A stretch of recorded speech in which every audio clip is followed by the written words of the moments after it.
ಸ್ನೇಹಿತರೆ, ನಿಮಗೆಲ್ಲ ಈಜಿಟೋ ಕನೆಕ್ಟ್ಗೆ ಸ್ವಾಗತ, ಸುಸ್ವಾಗತ. ಶ್ರೀ ರಾಘವೇಂದ್ರ ಸ್ವಾಮಿಗಳು ಸದಾ ಭಕ್ತರ ಕಷ್ಟ ಕಾರ್ಪಣ್ಯಗಳನ್ನು ದೂರ ಮಾಡುತ್ತಲೇ ಕೋಟ್ಯಾಂತರ ಭಕ್ತರನ್ನು ಹೊಂದಿದ್ದಾರೆ.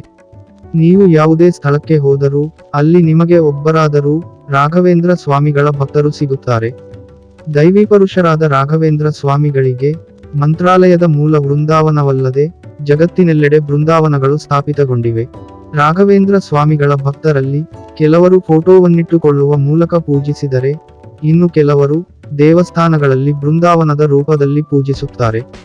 ಆದರೆ ನೀವು ಇಂದಿನವರೆಗೆ ಯಾವುದೇ ಸ್ಥಳದಲ್ಲಾಗಲಿ ಅಥವಾ ಯಾವುದೇ ದೇವಸ್ಥಾನಗಳಲ್ಲಾಗಲಿ ಅಥವಾ ಮಠದಲ್ಲಾಗಲಿ ರಾಘವೇಂದ್ರ ಸ್ವಾಮಿಗಳನ್ನು ವಿಗ್ರಹದ ರೂಪದಲ್ಲಿ ಪೂಜಿಸುವುದನ್ನು ನೋಡಿದ್ದೀರಾ?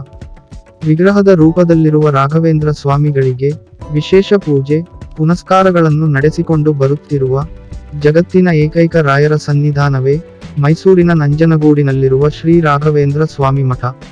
ನೀವು ಈ ದೇವಸ್ಥಾನಕ್ಕೆ ಭೇಟಿ ನೀಡಿದಾಗ ದರ್ಶನ ಪಡೆದುಕೊಳ್ಳುವ ರಾಯರ ಮೂಲ ವಿಗ್ರಹವನ್ನು ಯಾರು ಕೆತ್ತಿರುವ ವಿಗ್ರಹವಲ್ಲ, ಬದಲಾಗಿ ಸ್ವತಃ ರಾಘವೇಂದ್ರ ಸ್ವಾಮಿಗಳೇ ತಮ್ಮ ಇಚ್ಛೆಯ ಮೇರೆಗೆ ಕಾವೇರಿ ನದಿಯಲ್ಲಿ ಉದ್ಭವ ಮಾಡಿಸಿದ ದೈವಿಕ ಶಕ್ತಿಯುಳ್ಳ ವಿಗ್ರಹವಿದು.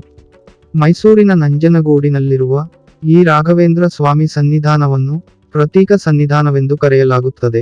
ಶ್ರೀ ಸುಜ್ಞಾನೇಂದ್ರ ತೀರ್ಥರು 1836 ರಿಂದ 1861 ರವರೆಗೆ ಈ ಸನ್ನಿಧಾನದ ಮಠಾಧೀಶರಾಗಿದ್ದರು. ಇವರು ತಮ್ಮ ಕೊನೆಯ ದಿನಗಳಲ್ಲಿ ತನ್ನ ಅಂತಿಮ ದಿನಗಳು ದೂರವಿಲ್ಲ ಎಂದು ತಿಳಿದು ಮಂತ್ರಾಲಯಕ್ಕೆ ತೆರಳಲು ಸಕಲ ಸಿದ್ಧತೆಯನ್ನು ಮಾಡಿಕೊಳ್ಳತೊಡಗಿದ್ದರು. ಆ ಸಮಯದಲ್ಲಿ ಸುಜ್ಞಾನೇಂದ್ರ ಸ್ವಾಮಿಗಳ ಕನಸಿನಲ್ಲಿ ರಾಘವೇಂದ್ರ ಸ್ವಾಮಿಗಳು ಕಾಣಿಸಿಕೊಂಡು, ನೀವು ಮಂತ್ರಾಲಯಕ್ಕೆ ಬರುವ ಅಗತ್ಯವಿಲ್ಲ, ನಾನೇ ಸ್ವತಃ ನೀವಿದ್ದಲ್ಲಿಗೆ ಬಂದು ನೆಲೆಸುತ್ತೇನೆ.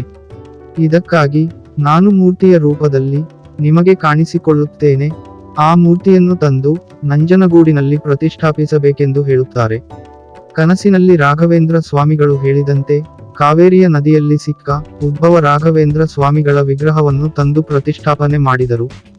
ಸ್ನೇಹಿತರೆ, ನೀವು ಮೈಸೂರಿಗೆ ಭೇಟಿ ನೀಡಿದರೆ ತಪ್ಪದೆ ನಂಜನಗೂಡಿನಲ್ಲಿರುವ ನಂಜುಂಡೇಶ್ವರನ ದರ್ಶನವನ್ನು ಪಡೆದ ನಂತರ ರಾಘವೇಂದ್ರ ಸ್ವಾಮಿಗಳ ದರ್ಶನವನ್ನು ಪಡೆದುಕೊಳ್ಳಿ. ಇದರಿಂದ ನಿಮ್ಮ ಜೀವನದ ಪ್ರತಿಯೊಂದು ಸಮಸ್ಯೆಗಳು ದೂರವಾಗುತ್ತದೆ ಎನ್ನುವ ನಂಬಿಕೆಯಿದೆ. ಸ್ನೇಹಿತರೆ, ಇದು ಇವತ್ತಿನ ವಿಷಯ. ಮತ್ತೆ ಹೊಸ ವಿಷಯದೊಂದಿಗೆ ಸಿಗುತ್ತೇವೆ. ನಮಸ್ಕಾರ.